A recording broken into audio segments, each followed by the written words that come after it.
Bonjour et bienvenue dans notre émission Sagesse bouddhiste. Comment rendre plus concrète sa pratique du bouddhisme au quotidien? Comment la partager et retrouver le sens du collectif dans une société de plus en plus individualiste? C'est en se posant ces questions qu'un groupe de travail a pris naissance il y a 5 ans, à l'initiative d'Éric Romeluère, notre invité ce dimanche.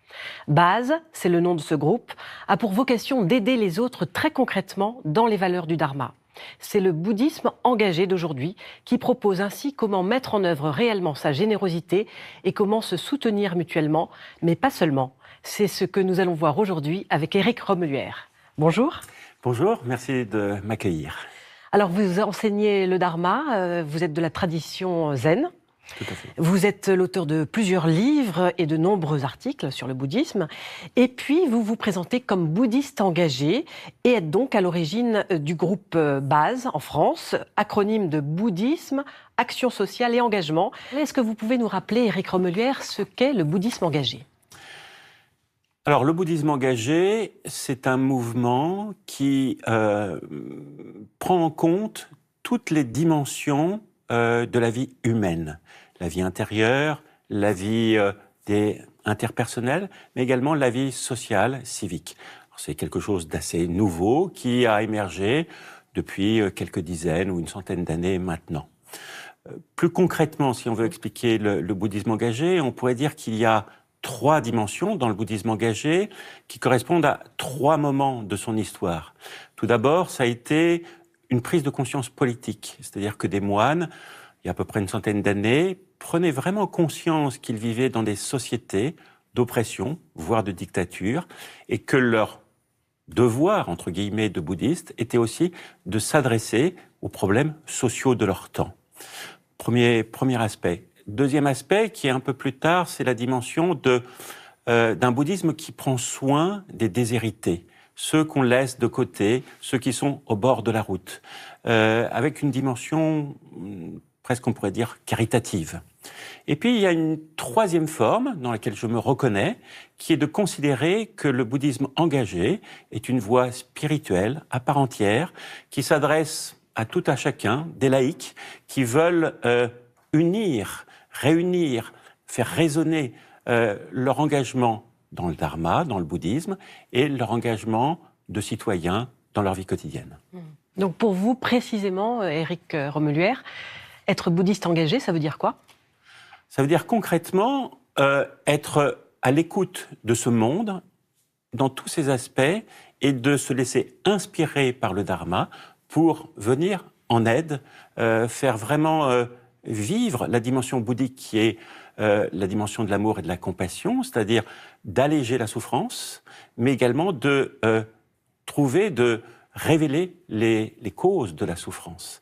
Et ça, tout autour de nous, le monde souffre. Et donc ça, c'est cela, être un bouddhiste engagé. Aller à cette rencontre. Alors c'est comme ça qu'a pris naissance le mouvement Base. Vous allez nous dire un petit peu comment ça s'est passé ? Alors c'est la histoire, puisque moi-même j'ai, on va dire, pratiqué d'une manière assez traditionnelle dans le bouddhisme zen, mais toujours je me suis intéressé à la question, c'est comment dire le dharma, comment trouver les mots, comment trouver les pratiques qui vont changer les personnes. Ça, c'est vraiment quelque chose qui est au cœur de l'enseignement du Bouddha, la transformation, comment on peut faire. Et donc, mon intérêt a commencé il y a une vingtaine d'années. La première occasion, j'ai fait une retraite avec Bernie Glassman, qui est on pourrait dire, d'un des piliers ou une des grandes figures du bouddhisme engagé au monde, et qui proposait une retraite à Auschwitz-Birkenau. Alors, ça m'avait tellement laissé dubitatif, interrogatif. Je ne savais pas comment imaginer ce que pouvait être un bouddhisme à Auschwitz-Birkenau.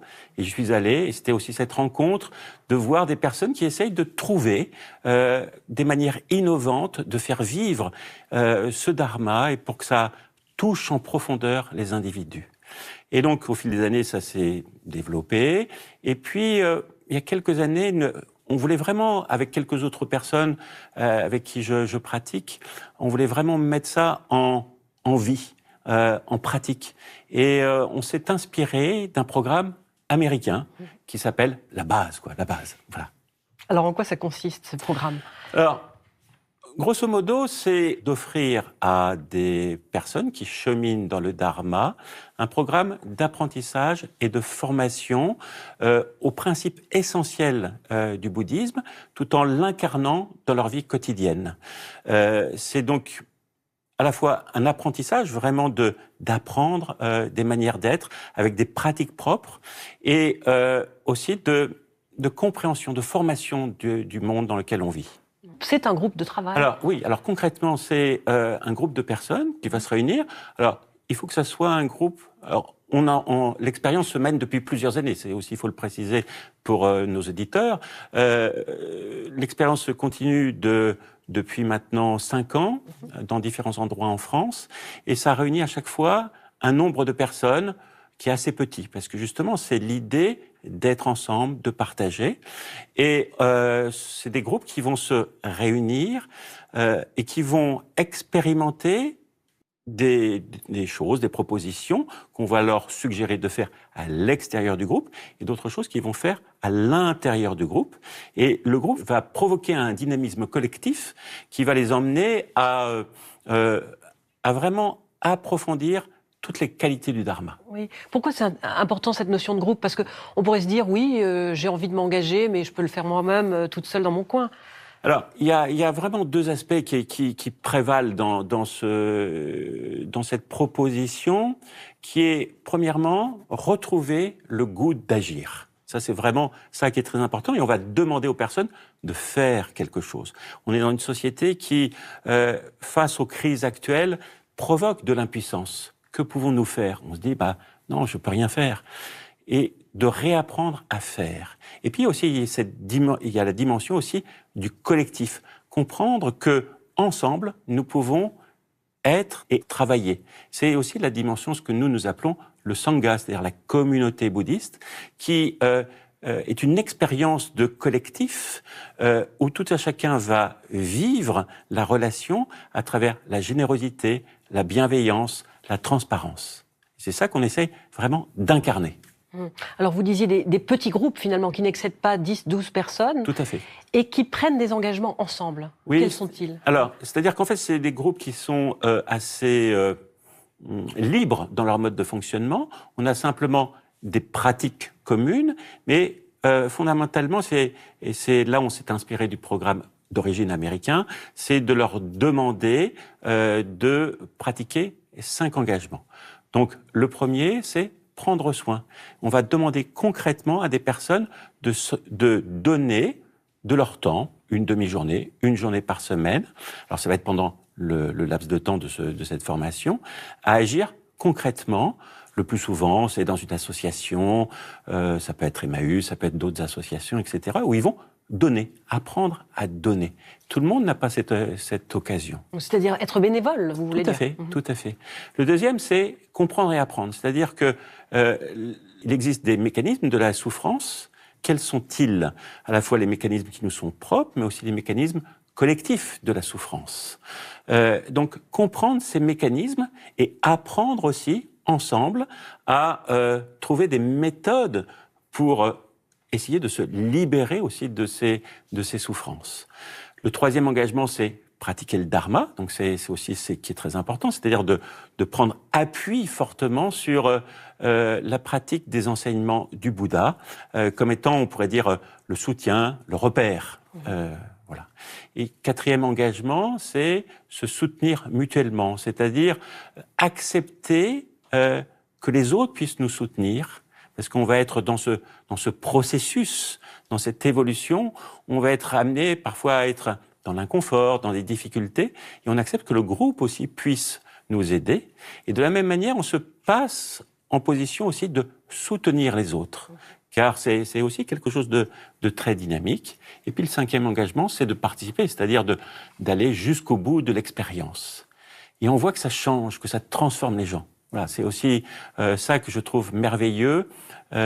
Beaucoup de gens aussi se posent la question, mais comment incarner, comment vivre? Ce que j'entends souvent, c'est il y a ma vie de bouddhiste et il y a ma vie ordinaire. Et je voudrais que ça communique, et ça communique pas vraiment. Et donc là, c'est l'occasion d'explorer cette interconnexion. si vous êtes au travail, si toutes les sphères, qu'allez-vous faire? Et là, le groupe est très important aussi. Mais alors, ces notions d'entraide, justement, de générosité, vous qui venez de la tradition zen, font penser immédiatement à la notion à l'idéal du bodhisattva. Oui, tout à fait. Le bodhisattva, c'est une figure dans les traditions d'Extrême-Orient. Et effectivement, le bouddhisme engagé est né aussi en Extrême-Orient et s'est approprié, ou en tout cas a voulu réactualiser cette figure du bodhisattva qui, concrètement, on dit, par exemple dans le zen, on a un bodhisattva, c'est quelqu'un qui entre dans la boue. C'est-à-dire qu'il n'a pas peur de se salir, parce qu'effectivement, des gens souffrent. Et il va à leur rencontre, quels qu'ils soient, quels que soient leurs états, et il dit, travaillons ensemble.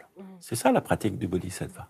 Mais dans vos groupes, en fait, ça dépasse une certaine tradition. Toutes les traditions sont les bienvenues, traditions du bouddhisme. Ah, tout à fait. Donc aussi, on pourrait dire, une originalité, c'est que ce n'est pas l'émanation d'un enseignement d'une école, mais ça se veut transbouddhique, c'est-à-dire que tout le monde est bienvenu. Et justement, dans les pratiques que nous avons mis en place, aucune n'est issue véritablement d'une école, et tout le monde peut s'y retrouver. Donc ça aussi, c'est très important de ressentir comme aussi on peut être ensemble à travers nos différences, mais aussi nos richesses. Alors, depuis 5 ans, le groupe Base existe, par exemple, au Mans, autour de vous. Quelles ont été un petit peu les difficultés, les réticences, juste pour conclure cette émission? Les difficultés, les réticences. Alors, difficultés, clairement, puisqu'on s'adresse aussi à nos empêchements. Et donc, on va se confronter aux empêchements. Et donc, les empêchements, c'est notre impuissance, notre individualisme. Donc, se mettre en chemin pour faire quelque chose, c'est difficile. Être avec les autres, penser avec les autres, c'est difficile. Donc, c'est des réticences, des difficultés, mais en même temps, c'est un lieu de pratique, c'est un lieu d'expérimentation. Et si on a beaucoup de bienveillance, voilà, on traverse tout ça. Et alors, je ne sais pas s'il y a beaucoup de réticences. En tout cas, aujourd'hui, j'entends vraiment une grande écoute de la part des personnes que je rencontre, qui sont à la fois conscients du monde dans lequel nous vivons, les crises écologiques, on en parle, et chaque jour, on en voit vraiment la force, comment elle modifie notre vie, et on se dit, que faire? Donc, des personnes veulent vraiment insuffler leur pratique dans ces engagements. Et c'est ça aussi on pourrait dire, qui est merveilleux de ressentir ce mouvement. Voilà ce que je peux dire ou témoigner aujourd'hui. Merci beaucoup, Éric Remeluère, et merci de nous avoir parlé de ce programme Base qui peut-être intéresser nos téléspectateurs à s'engager prochainement. Merci beaucoup. Pour terminer l'émission, voici quelques pistes de livres en rapport avec le thème. Tout d'abord, Le bouddhisme engagé de notre invité Éric Remeluère, publié au Seuil, avec l'exemple de grandes figures contemporaines telles que le Dalai Lama ou Thich Nhat Hanh. Ce livre démontre comment aujourd'hui la pensée bouddhiste peut s'engager concrètement au service de la paix, de la justice sociale ou encore de la protection de la planète. Les Bouddhas naissent dans le feu au Seuil d'Éric Remeluère également, un livre qui fait comprendre l'éveil, sa signification et ses manifestations, servi par de nombreuses citations des maîtres anciens. Et puis L'empathie au cœur du jeu social de Serge Tisseron chez Albin Michel. Il s'agit d'un essai sur l'empathie, cette faculté que nous avons tous de pouvoir se mettre à la place d'autrui et de ressentir ce qu'il éprouve. L'émission s'achève, vous pouvez la revoir toute la semaine sur France TV, le service vidéo de France Télévisions. Merci de nous avoir suivis, nous vous souhaitons un très bon dimanche et vous donnons rendez-vous la semaine prochaine.